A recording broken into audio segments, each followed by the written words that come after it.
Love, oh love, oh careless love. Love, oh love, oh careless love. You made me weak. Yes, and you made me mourn. Then you made me leave my happy home.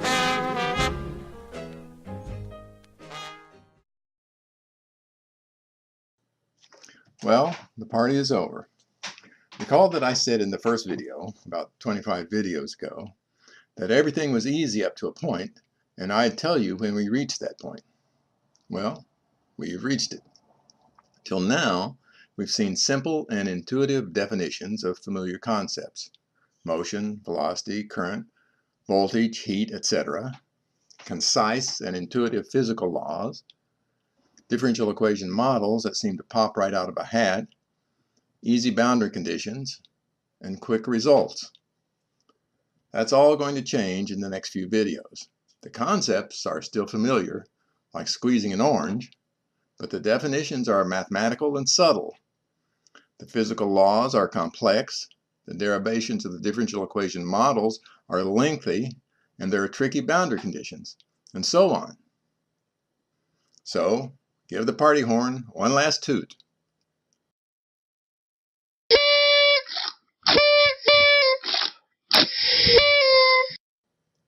It's time to buckle down. Despite the warnings in the intro, things are pretty simple in one dimension.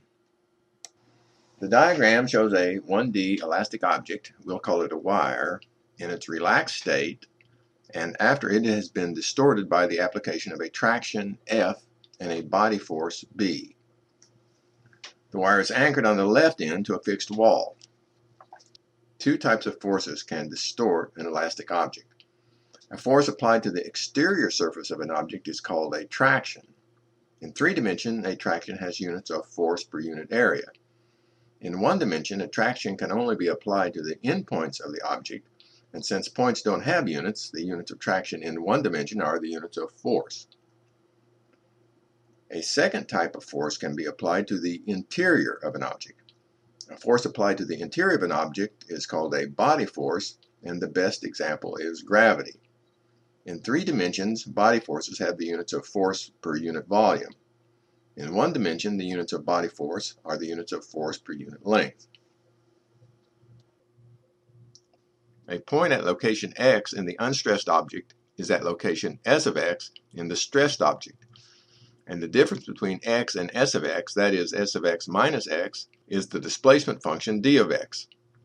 We will define stress and strain at each point x in the object using the coordinate of the point in the unstressed object. That is, suppose the unstressed length of the wire is 5 and the stressed length is 8.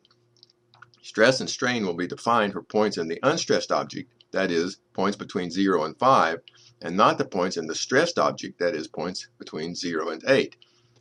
Even though the stress and strain at point x is experienced at location s of x.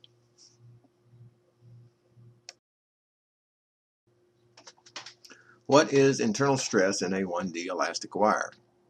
At each point in a stressed wire, the total force on that point is 0, since the wire at that point is not moving. If we draw an imaginary cut in the wire at the point S of x, then we can imagine that the wire to the right of the cut is pulling the wire to the left of the cut with force F, and the wire to the left of the cut is pulling the wire to the right of the cut with a force minus F. So the stress depends upon which surface we choose. Rather than choosing a surface, we will define stress as a map from surfaces identified by their normal vectors to the stresses on the surfaces. The units of stress in 3D are force per unit area. However, in 1D, a force is applied to a point without units, so the units of stress in 1D are the units of force. In the diagram, the surfaces at the cut at S of x are labeled A and B. The unit normal to surface A is the vector in the plus x direction, that is the 1 vector, and the force applied to surface A is the vector in the plus x direction with magnitude F. That is, the force applied to the wire on the left of the cut by the wire on the right of the cut is F. Denoting the stress at x by sigma of x, then sigma of x maps the vector plus 1 to the vector plus F, the stress on surface A. Similarly, sigma of x maps the vector minus 1 to the vector minus F, the stress on surface B. So, in 1D, the map from vectors to vectors representing the stress at x is represented by a number, in this case, F, the magnitude of the forces acting on the two surfaces at x. What's new here? We are representing an attribute of an object at a point, not with the usual number or vector, but with a linear map of vectors to vectors. In other words, a tensor. In 1D, the tensor is a rank 0 tensor, which is a number, so this is terminological overkill. However, it will be necessary to represent stress and strain in 2 and 3 dimensions by vector maps that are rank 2 tensors.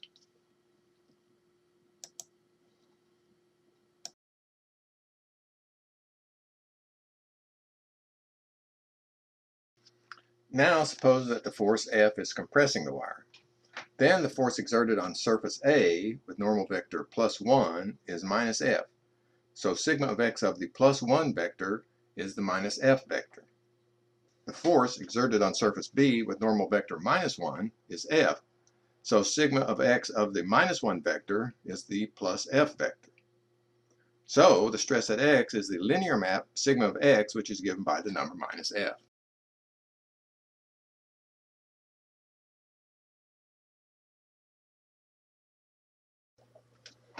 Consider the forces acting on a control volume between S of x and S of x plus dx in a 1D stressed object.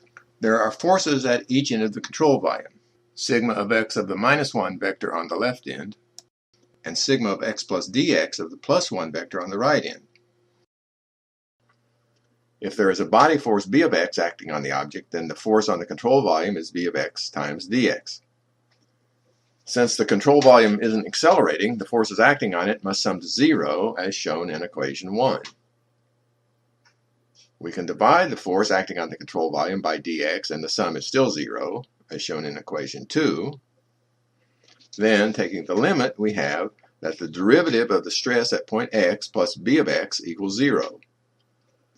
This is the stress equilibrium model for a 1D stressed object.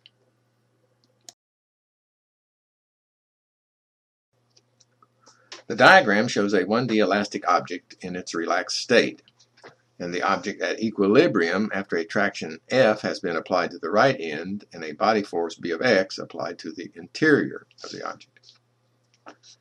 The segment from x to x plus dx in the relaxed object has length dx in the relaxed object and s of x plus dx minus s of x in the stressed object. The strain at x is defined by the difference between the stress length of a short segment at x and its original length divided by the original length, as shown in equation 1. From the definition of S, we have equation 2, and that simplifies to equation 3.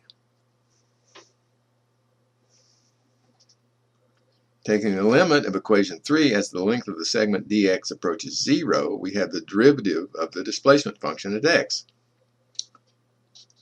So we define internal stress at x, epsilon of x, as the derivative of the displacement function at x. We can also view internal strain at x as a map from the two directions at x, plus 1 and minus 1, to the rate of change of the displacement function in those directions. That is, as the directional derivative of d at x. Defining internal strain as a map of vectors to vectors is overkill in 1D, but will be necessary in higher dimensions. Hooke's law for elastic objects in 1D is stress equals E times strain, where E is Young's modulus, and Young's modulus is a property of the material making up the object. That is, sigma of x equals E times epsilon of x, as shown in equation 1. Recall the stress equilibrium model for a stressed object. The derivative of stress at x plus the body force at x equals 0, as shown in equation 2. Using Hooke's law, we can substitute E times epsilon of x for sigma of x in the equilibrium model, giving equation 3. The strain at x equals the derivative of the displacement function at x, so we have equation 4. Taking the derivative in equation 4 gives equation 5, which is the equilibrium model written in terms of the displacement function. We'll use it as written in the last line. The second derivative of displacement at x equals minus the body force at x divided by Young's modulus E.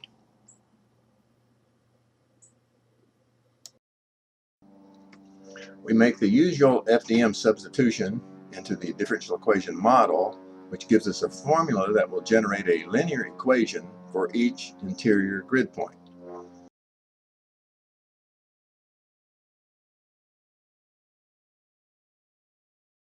The only thing remaining is boundary conditions. A Dirichlet boundary condition is used to anchor the object on the left. On the right endpoint, we want to apply a force. In 1D, the units of force and stress are the same, and from Hooke's law, stress equals E times strain. So, strain equals 1 over E times force, and strain equals the derivative of displacement. So we can specify a Neumann boundary condition, as shown, which models the applied force.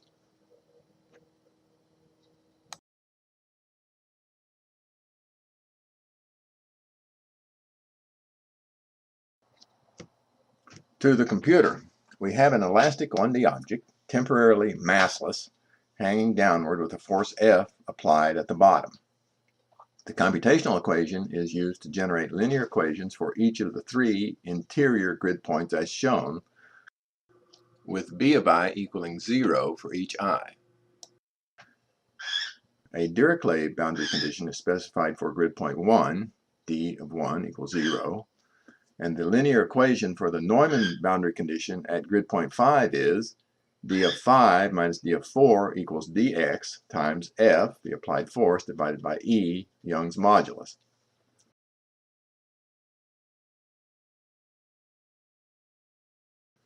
So we create the matrix equation as shown and let MATLAB solve it and plot the results. Here's the equation in matrix form with dx equals 1, E equals 1, and F equals 10. The solution is given by D equals inverse A times G and is shown at the bottom of the page along with a plot.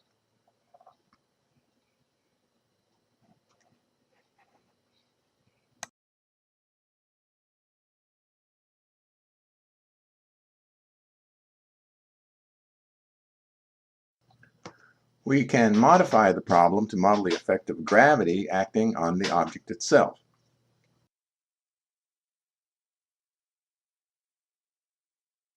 The force is the force of gravity, which equals the mass of the wire times 10 using the simple gravity model, divided by the length of the wire. The mass of the wire divided by the length of the wire is the density of the wire, so B equals 10 times the density of the wire. With the wire density of 0.2 kilograms per meter, B is a constant 2. So with dx equal 1, E equals 1, the formula for the interior points is modified to have minus 2 on the right side. And with the same boundary conditions as in the previous model, we get the results shown.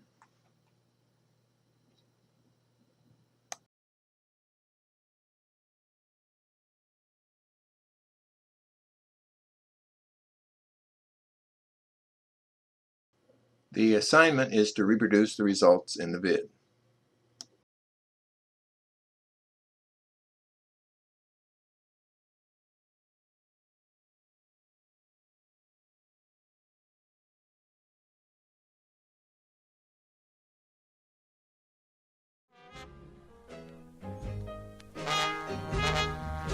I'm like a gypsy, I'm just roaming around.